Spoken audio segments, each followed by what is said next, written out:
you know that there's a strong opinion that says that shaving is forbidden, even if you have what do you call it, Unorelco, electric shavers that don't use the razor action, they use scissor action. You know that I think that the rabbi himself is of this opinion that it's wrong to do so because, and the people who are clean shaven are hashkafically on the wrong page. They're trying to look like the clean shaven Gentiles who can shave with a razor. I do not share that opinion exactly. I think that perhaps, yes, halakhically speaking, it's a mistake to use an electric shaver with scissor action. Maybe it's still wrong, but I don't think everybody who's clean shaven has the wrong motives. I'll tell you why. Rav Aaron Lichtenstein and others of that generation were clean shaven. I don't think it's because they're trying to look like Gentiles. I just don't think that. The man who lived in the Gush and had all those beliefs about they were all clean shaven. Not only that, some of us were actually compelled to shave our faces. When? That was, for example, us in high school. Not that I had a decent beard in high school, but I had some facial hair sprouting, and me and my friends were made to shave. That was like a school rule, as part of the dress code. And the only dispensation we have is if you claim Hasidus, then you can never shave. And during the Omer, even though the rabbis themselves didn't exactly grow spear beards, the clean-shaven ones.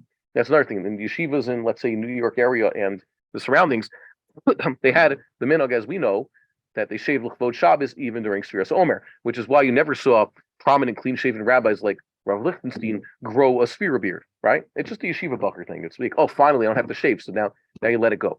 But other than that, we were compelled. Or myself, I've now gone since 17 years without shaving my face. But when I used to, it was because my mother made me. And this is actually a discussion with the mashgiach in yeshiva. Said for my own wedding and that of my brother, so I had to listen to my mother. So luckily, they were very close in time, so I didn't have to go without a beard a long time. But since then, I've left my parents' house, and I don't depend on them, and I don't have to do it. So many of us were clean-shaven or are clean-shaven, not because necessarily it's some sort of foreign influence, but that's either the style. I could also understand why some people would be uncomfortable with facial hair just because it gets itchy. You know, some people, what? So why is it the style? I don't know. Who cares? No, I think it's why because it's no. It could be just people who grew up very insular also could be of that thing. It doesn't have to be because of the others. It could just be that feels better. You should just know. I wish you, God willing, you'll have a full beard.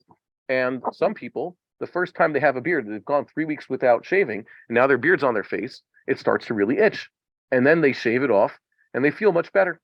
And they don't go back to having facial hair. A lot of men make that decision. A lot of men also make a conscious decision to, I don't know, have a wife, let's say.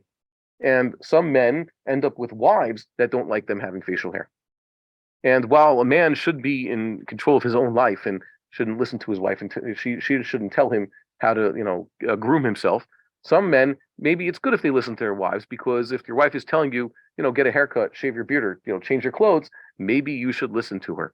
So I'm a little bit more nuanced in this. I still think that, yes, if you could, you should grow a beard because you're not supposed to shave. I don't think there's a real heter for such a thing, but I could understand why it is that some people do it, and it's not just because they want to look like the surrounding people.